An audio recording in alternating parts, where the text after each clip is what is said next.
Hello, I'm Andrew Tanner. I'm a professional engineer working for Oricon, International Consulting Engineers. I work in the water unit as a consultant now to the Oricon Group on water resource projects. I'm also a professional reviewer through the SAICE on the ECSA panel of accredited professional reviewers who carry out interviews for candidate engineers.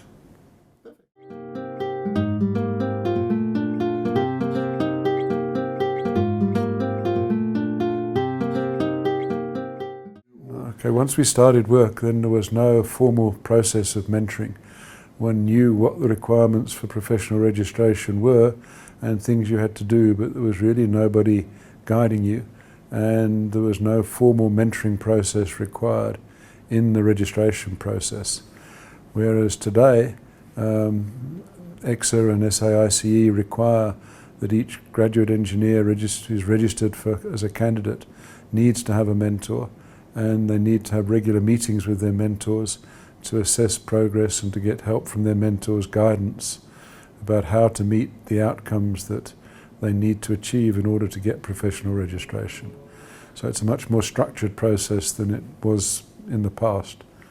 I think today's process is much more structured, so it's much clearer what you have to do. So you should know what it is that's expected of you and being able to go through the process of meeting the outcomes. In the past, it was very uncertain as to what you had to achieve, and it seemed to be very much more what the individuals that interviewed you for professional registration were actually going to ask and expected of you. So I think it's in many ways easier, but perhaps more rigorous now, and more thorough and more professional than it was in the past.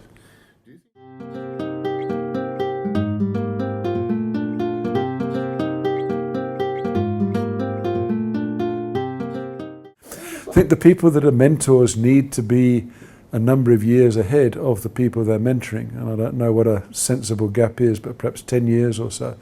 But if they become retired engineers, then they lose touch with what's going on. So it's good if people, even if they're no longer in full-time employment, are still in contact with the profession and what's happening in the sector they're working in, private or public sector. And so they can provide input and support to the person they're mentoring with still hands-on experience of what's going on in the workplace, and don't become too remote from the workplace. The main responsibility for mentoring really rests with the mentee to make sure that they ask their mentor to have a meeting. Mentors, I think, in my experience, are generally quite willing to have the meeting. They tend not to drive the process and shouldn't be driving the process to set up the meetings. But I think most times if the mentee says, look, I need to talk to you, can we set a meeting? It's 3 months since the last one, we need another meeting, or it's not a time scheduled thing, a mentee has an issue with something and they want some guidance, then they should be able to contact their mentor and set up a meeting.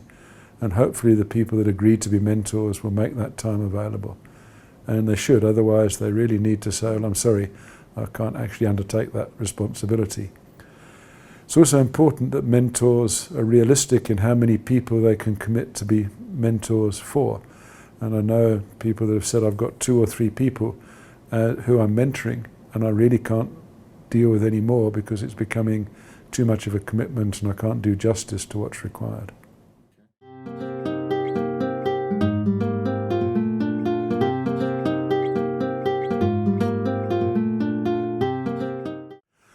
I'm not sure that the physical age gap is necessarily a problem. I think it's whether the mentor is able to listen and understand what the person he's mentoring is saying, or whether they have preconceived ideas that close their mind to what's actually the problem and prescribe a solution without fully understanding this problem. And the mentor shouldn't be prescribing a solution, they should be guiding the mentee to find their own solutions and be the sounding board that asks the questions. Have you thought about this? Are you thinking, what are you thinking about that? And the open-ended questions. And then if the mentor is operating in that non-directional mode, open question mode, then the age gap shouldn't be a barrier.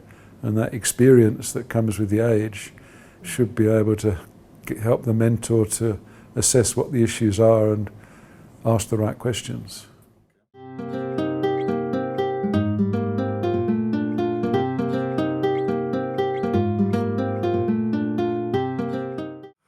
That's a debate which goes round quite often.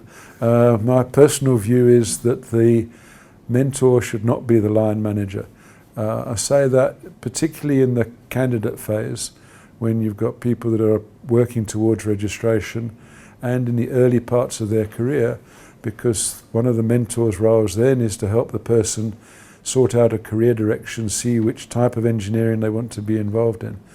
And if the line manager is then the mentor, the line manager will try and guide or encourage or force the mentee to stay in the unit. If they're a good person, they will want to keep them in their business unit and keep them there. Whereas the mentor should be objective as to what's best for the person's career. So when you get to older people, maybe in their 35, 40, then quite often the line manager can be the mentor, because there's a different relationship there. It's a more peer relationship rather than a line manager relationship in the hierarchy that applies a little bit earlier in one's career. So then it's a little bit less important, but quite often you might still have that line manager who you've got a lot of ability to talk to and open to, but you still want somebody else, one of your other peers, who you can talk to and bounce ideas off and so on. So I think it's preferable if it's not, but in certain circumstances and in small offices it becomes very difficult. There may not be the person available. And again, it depends if that line manager is able to divorce his role as a mentor and act objectively in the interests of the person they're mentoring, or whether they've only got their business at heart and are actually pushing where they want that person to be.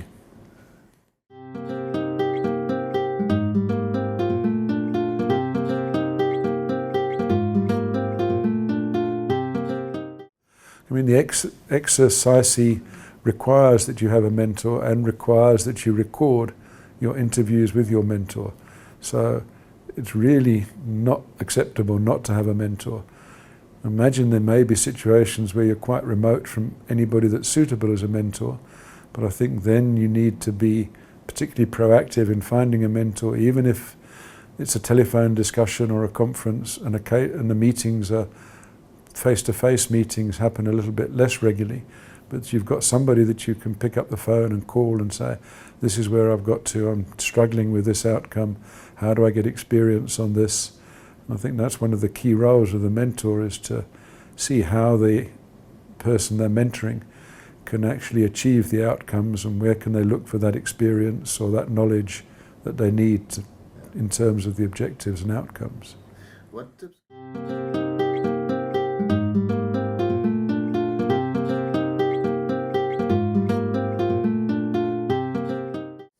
I think a few key things that the mentor needs to really focus on is, first of all, it's not your career, it's the person you're mentoring's career, and that person is totally responsible for their career.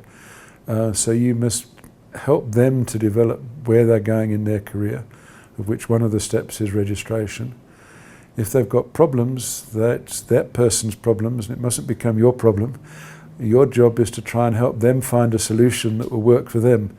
And mentors shouldn't impose solutions on people, whether it's in the workplace or anywhere else you're mentoring somebody. It's got to be the solution that they can come up with, whether it's a life skills mentoring that they're needing or a professional mentoring. They must develop the solution themselves, and your job is to provide support, identify places where they can go and look for information, and then if they come back with a solution, perhaps ask them a few questions around it, open-ended questions, to see if they've thought it through. And probably also help them if they're not quite sure where to start, give them some guidance as to how to start addressing the problem, such as writing down all the points. Ask the person you're mentoring, what is it that's worrying you? Write down what is the problem in as much detail as you can, and then you can start to analyze it and unpack it and break it down into pieces that you can work on a solution for each of the parts of the problem. Mentors and mentees both need to understand their respective roles and responsibilities. So the mentor's role is to provide support and guidance. The mentee's role is to understand that it's their career, it's their direction, it's their registration, it's their life that they need to drive and run and plan. So they mustn't expect the mentor to provide them with solutions and on a plate, do this, do that. And that's not the role of the mentor. The role of the mentor is to help the person being mentored to develop a plan. So the mentor should have some ideas as to what they want to do, and then by all means say, look, I'm thinking about doing this or that. What do you think about that? Are there some other opportunities that I could look at? Where can I find information about things? Use them as a resource, not as a person to do the job for you.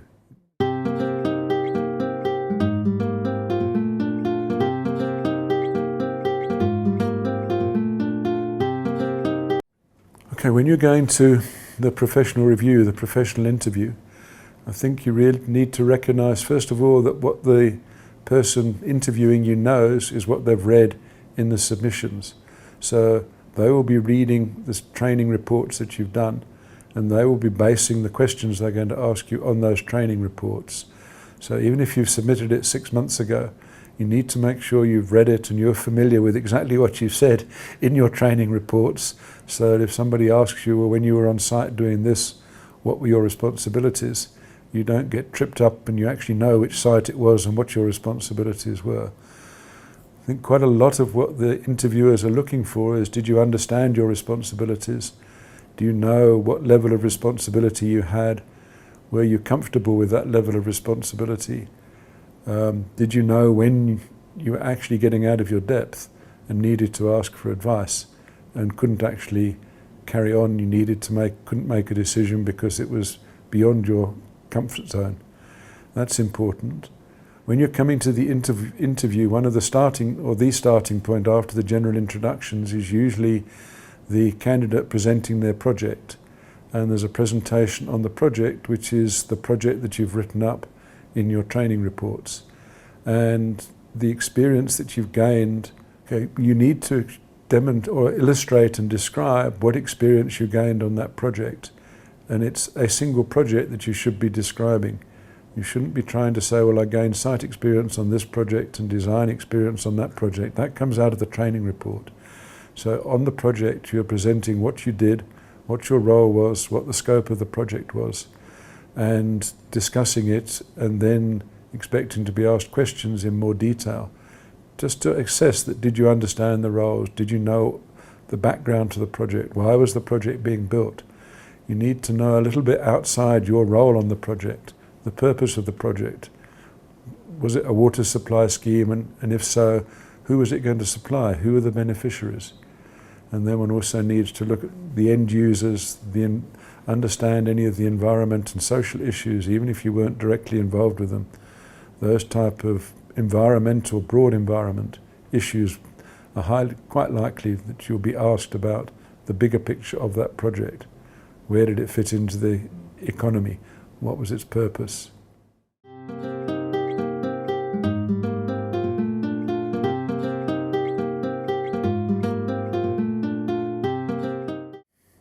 I mean, in the interview, it's possible in the broader context of the project, certainly the project value, the roles and who was the client, the roles and responsibilities of one or more consultants would be asked.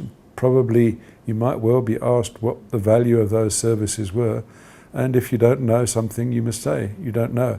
It's not expected that you will know everything about the project when you're a candidate engineer, but you should be aware that the services were paid for, who's paying, who's the client, is there a funding agency involved, who's that person. So it's not just the narrow design or technical aspect or supervision aspect. You need to see the project in its bigger picture and all the agencies that were involved. And don't forget that if it's a construction contract you're presenting, and it doesn't have to be, it might be a design project, you need to understand on a construction project what conditions of contract were being used for that contract. And if it's a design project, what specifications, what contract conditions are going to be used if it's going out to tender, and the bigger picture around that. Even if you were only designing the structures, you need to know where it all fits together. And that's quite often a shortcoming, that people haven't really appreciated the overall picture which guides you in your professional duty to know why you're doing it.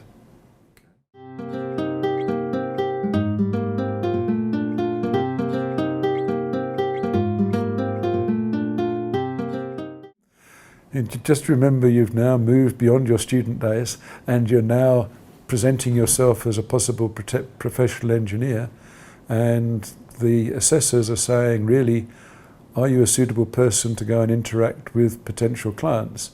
After you've registered, you might become a professional engineer in your own right and go and talk to clients. And as a professional engineer, you need to instill confidence in the people you're meeting. So they need to look at you and respect you as a professional. Well, we don't all have to look like accountants. You do need to look professional, neat and tidy, and be as self-assured as you can. Don't be overconfident and talk about things that you actually aren't comfortable with, because you're not expected to know everything. You are expected to know enough about the outcomes to satisfy the people interviewing that you do know what you've said. And when you're looking at those outcomes, if it's not very obvious to the interviewers where you gained the experience, you've said you understand these outcomes or have achieved these outcomes. If it's not very obvious from the interview, from the papers you've submitted and your training report, where you would have gained that experience or that had that exposure to that particular topic, then that's quite likely something you will get asked, because we're trying to assess how did you get to the point where you are now. When you're being interviewed, it's important to remember the person interviewing you is trying to assess, are you somebody that can be called a professional engineer that's actually safe to let you loose on the public in whatever role you're going to play. Nobody's trying to trip you up on anything. So, and one of the traits of a professional engineer is to be honest, and if you don't know something, be honest about it. It's far better to come off as an honest person that doesn't know everything, because nobody does, than to come across as a person that pretends they know everything when they really don't. And that's definitely a no-no.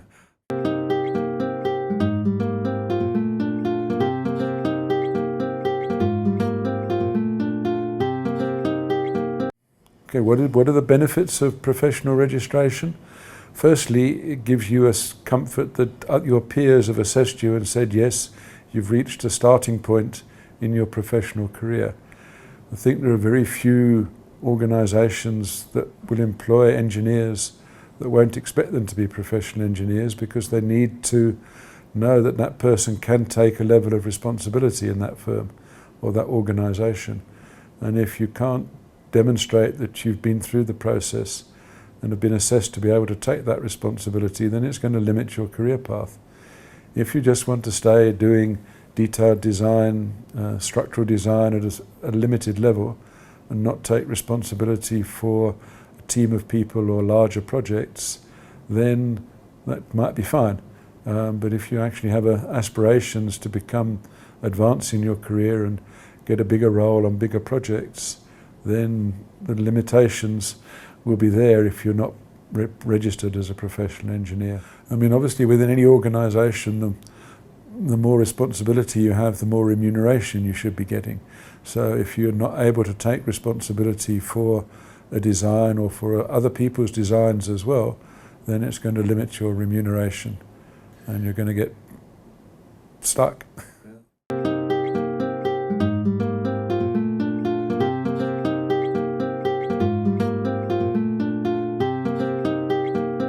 It's also important to recognise that registration as a professional engineer in South Africa is recognised through the Washington Accord and through the London Institution of Civil Engineers, and so it makes it much easier for you to go and work in other countries.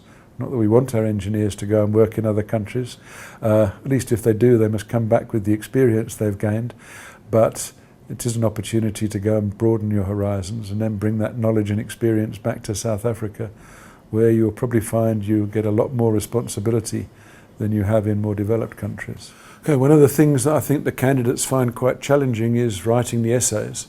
And one of the essays comes from the list of topics that are published every year by SAICE. And one needs to look at that list and try and prepare for as many of the topics as possible. I think some people have found it quite useful to get together with a group of their peers and actually discuss the essay topics and the types of key points that might be expected to be covered. It's important when you write, and the second topic is set by the interviewers on the day, and that will be based on something to draw out more understanding of your experience, normally as reflected in your experience report, but to try and understand a little bit more detail of something that perhaps wasn't covered in the interview elsewhere. And when you're writing the essay, as with any report, it's good just to develop the structure. There's a section at the back of the sheets that asks where you write out the essay structure, and the opening and the body and the conclusions, and flesh that out as much as you can, because that does get looked at. It does get looked at to see, and if you run out of time in writing some sections, if the structure's there, then it will count in your favour, even if you haven't managed to write all the chapters that, not chapters perhaps, but if you haven't managed to write all the sections that you wanted to flesh out, or some of them come out as quite short, but try and complete the whole thing. And if there's value in there, it'll get appropriate recognition. But it's important to try and see that you do have reasonable knowledge of English and can write. One of the purposes of both the presentation, which you do need to stick to time on the presentation, and one of the purposes of that is to see that can you put across a logical presentation, marshal your thoughts into a sequence and get a message across in a given time frame. So please stick to the time. And in the essay, can you organise your thoughts into a logical sequence, develop an argument and reach a conclusion.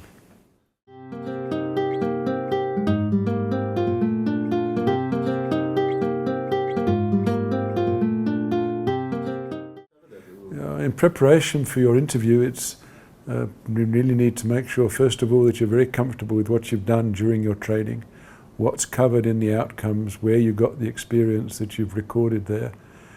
Look at on the register of continuing professional development that you keep, to know a little bit about the courses and remember what it was that you did and where you did it, because that might become a topic for discussion, and what you learned and what you benefited from it. Any reading that you've done, any other activities that you've done to keep up to date and informed about the profession are important. And then to make sure you know what all the essay topics might be, happy with your presentation. It's probably a very good idea, if you can, to do a dry run of your presentation with a group of peers or somebody else in your organisation who can just have a look at it for you and just guide you on any points you might have overlooked or any messages that you might want to put across.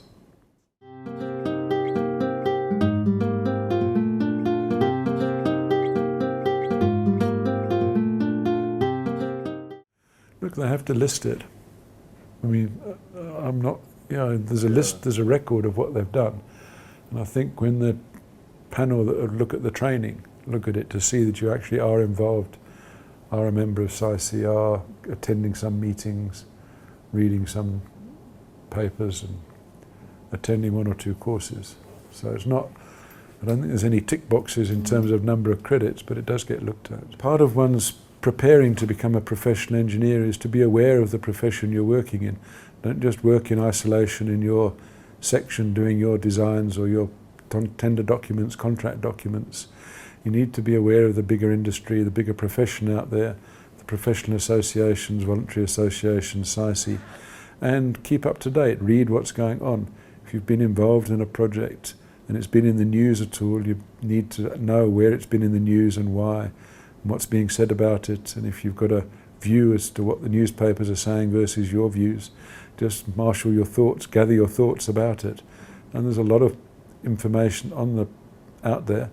It's very easy to look on the internet and find out what's been published about a project you've been working on, so you know the background to it as well, because quite possible that the interviewers will also have done that to see what's going on about that project. So you need to be up to speed with that information. Don't focus too narrowly, have a wide perspective, but concentrate on what you're doing.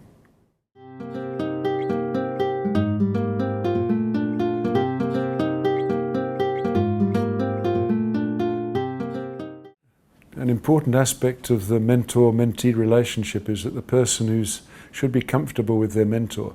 So ideally, one should be able to offer a person that needs a mentor a choice of 2 or 3 people, or a list of people that are accepted as mentors within their organisation, and then they can choose 1 or possibly 2 from that list, so that if their first choice is actually overcommitted, their second choice can accept the assignment or responsibility of being the mentor. But if the mentee can't relate to and isn't comfortable with their mentor, then the whole relationship's going to fail from day one. So I think that's a very important aspect. And that goes into if the mentee is happy to have their line manager as a mentor because of the relationship they've built up with them over a number of years, that's fine. But it should really be the mentee's choice that they've chosen that person. How do I become a mentor? Okay.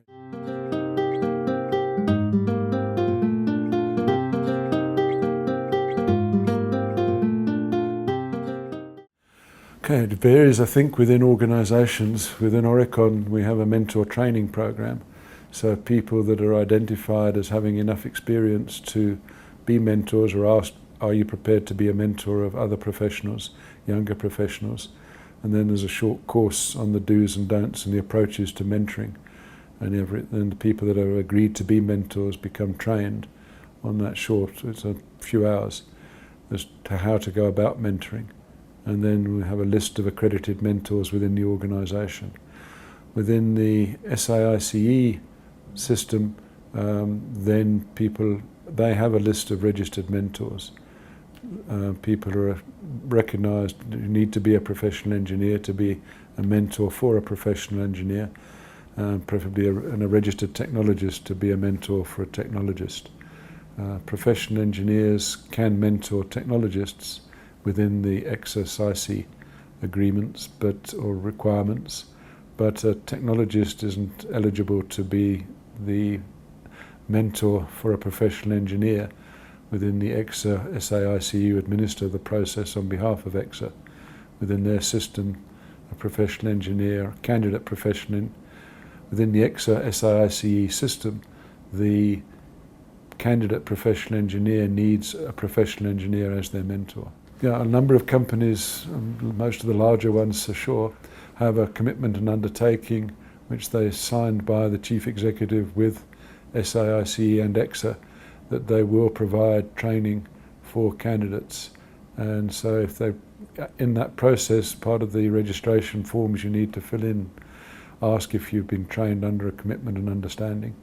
And if you have, then it should indicate that that organisation has been providing proper training, they've committed to provide you with the training, and then you should have the flexibility within that organisation to get the experience that you need.